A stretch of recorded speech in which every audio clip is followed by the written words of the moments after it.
Think Progress has done an excellent report here looking at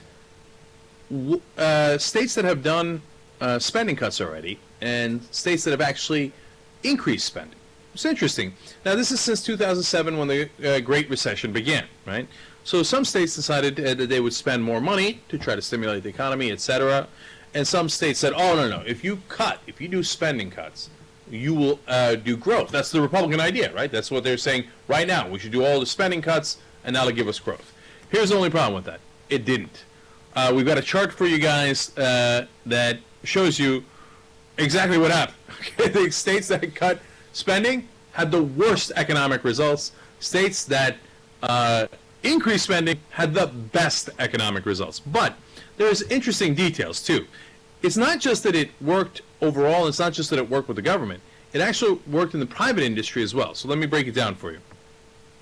So states that cut spending, they lost 1 percentage point increase in the unemployment rate. Okay, so unemployment went up by 1%. But here's the interesting part: 2.1% loss of private employment.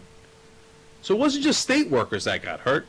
It was the private economy that got hurt. In fact, more than the overall economy did. And then 2.9% real economic contraction relative to the national economic trend. So the economy comes in and contracts by about 3% once you do the spending cuts. Now, how about the states that added spending? Well, 0.2 percentage point decrease in the unemployment rate, 1.4% increase in private employment. So unemployment goes down, and private employment goes up even more than the overall trend of unemployment in those states. And 0.5% real economic growth since the start of the recession. So, if the government spends money, you get more employment, you get more growth, and a sounder economy.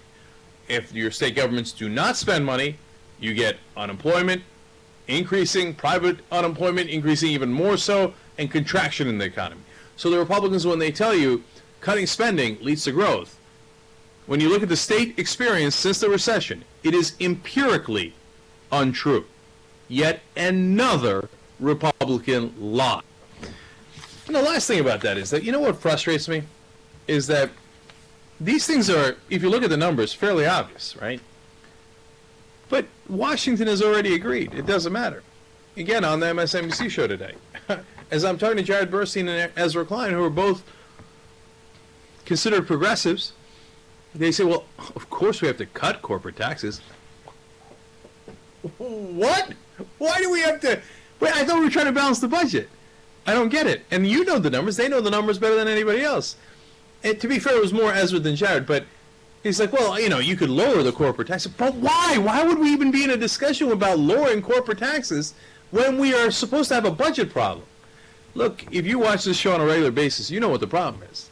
They are redistributing wealth to the top. That is their only objective.